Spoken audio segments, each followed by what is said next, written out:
Hello everyone, সবাইকে স্বাগতম জনেক্স স্কোরের পক্ষ থেকে। আমি আছি জাহি আপনাদের মাঝে রেডমি প্যাড 2 এর ওভারঅল অনেস্ট রিভিউ নিয়ে। পাশাপাশি এটাও জানাবো এটি আপনার আসলে কেনা উচিত কিনা। সো শুরুতে এর স্পেসিফিকেশন সম্পর্কে জানা যাক। এর মধ্যে সিপিইউ হিসেবে আসে মিডিয়াটেক হেলিও G100 আলট্রা এবং ভেরিয়েন্ট হিসেবে আছে 6GB র্যাম, 128GB রোম এবং 8GB র্যাম, 256GB রোম।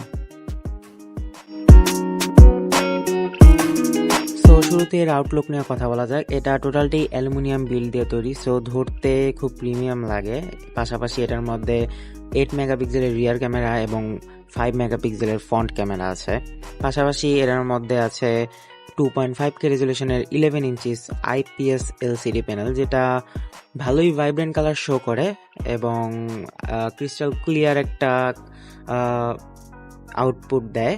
পাশাপাশি ইউটিউবে এটা সর্বোচ্চ 1440 60 FPS পর্যন্ত সাপোর্ট দেয়। এটা সাপোর্ট দিলেও সর্বোচ্চ 1080p পর্যন্ত আপনি শাটারিং ফ্রি ভিডিও এক্সপিরিয়েন্স পাবেন, কিন্তু 1440pতে হালকা শাটারিং আমি লক্ষ্য করেছি। IPS ডিসপ্লে হয় সব দিক থেকে ভিউইং অ্যাঙ্গেল মোটামুটি ভালোই পেয়েছি। এখন কথা বলা যাক এর সাউন্ড কোয়ালিটি নিয়ে। বাজেট অনুযায়ী এর সাউন্ড কোয়ালিটি বিবেচনা করে দেখতে গেলে মোটামুটি ভালোই একটা সাউন্ড কোয়ালিটি প্রোভাইড করে। অত লাউড না, তবে কোয়াড স্পিকার এবং ডলবি অ্যাটমসের সাপোর্ট থাকায় বেশ প্রিমিয়াম একটা সাউন্ড আউটপুট দিতে পারে ট্যাবলেটটি। আমার পার্সোনাল প্রেফারেন্স অনুযায়ী এটা ট্যাবলেটের অন্যতম ভালো একটা বৈশিষ্ট্য হিসেবে আমি রাখবো। এখন সাউন্ড কোয়ালিটির একটা এক্সাম্পল আপনারা শুনে নিন।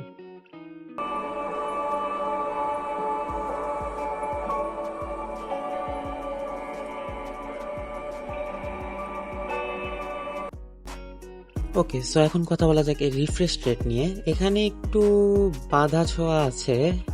এই ট্যাবলেটটি সর্বোচ্চ 90 হার্জের হাই রিফ্রেশ রেট সাপোর্ট করলেও আমরা যখন ইউএফও টেস্ট করতেছিলাম তখন মাঝে মধ্যেই এটা 60 FPS এ নেমে যাচ্ছিল।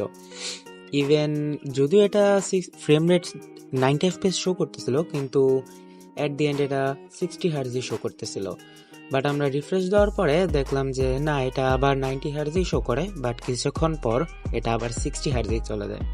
সো এটা আমার কাছে মনে হয়েছে একটা ড্রব্যাক এই ট্যাবলেটটার জন্য। আশা করা যায় হাইপারওয়েসের পরবর্তী আপডেটে এটা ফিক্স করা যাবে।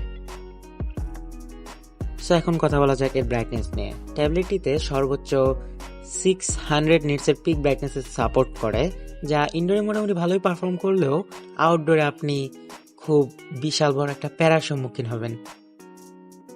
এখন আসা যাক এর সফটওয়্যার নিয়ে। এটার মধ্যে Xiaomi HyperOS 2.0 রান করতেছে, ফিচারিং Android 15। সো এখান থেকে বলা যেতে পারে হ্যাঁ, কিছু একটা আপডেট হয়েছে। ইউজার এক্সপিরিয়েন্স আমার কাছে মোটামুটি ভালোই লাগছে, বাট মাঝে মধ্যে হালকা পাতলা শাটারিং দেখছি।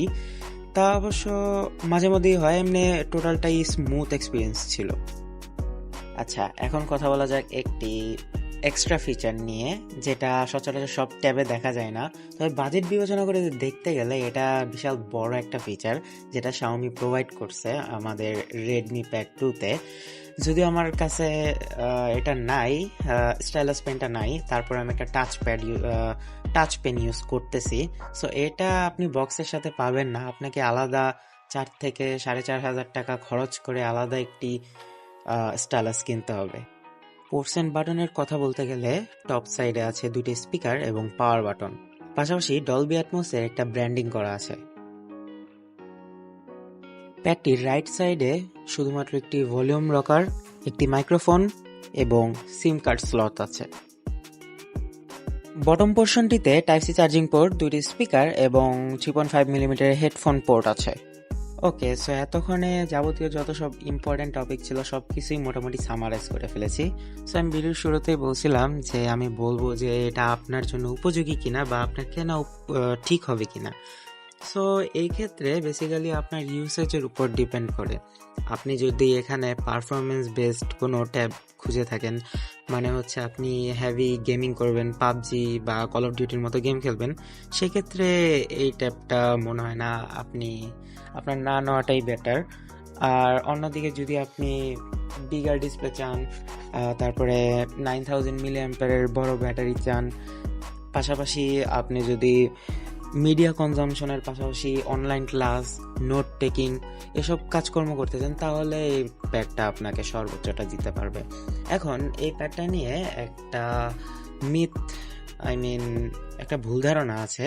সো ওই ভুল ধারণাটা হলো, আপনি নর্মালি স্পেসিফিকেশন অনলাইনে যখন দেখবেন তখন আপনি সেন্সর এরিয়াটা দেখবেন, তখন দেখবেন যে জাইরোস্কোপ সেন্সর সাপোর্ট করে। ইয়েস, সাপোর্ট করে, বাট এটার অনলি সেলুলার মডেলটাতে সাপোর্ট করে, ওয়াইফাই ভার্সনটাতে সাপোর্ট করে না।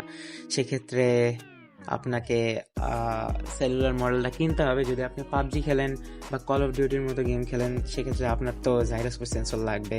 এখন আপনার তো ওয়াইফাই ভার্সনে এটা সাপোর্ট করছে না, তো সেক্ষেত্রে আপনাকে একটু টাকা বাড়িয়ে সেলুলার মডেলটা কিনতে হবে।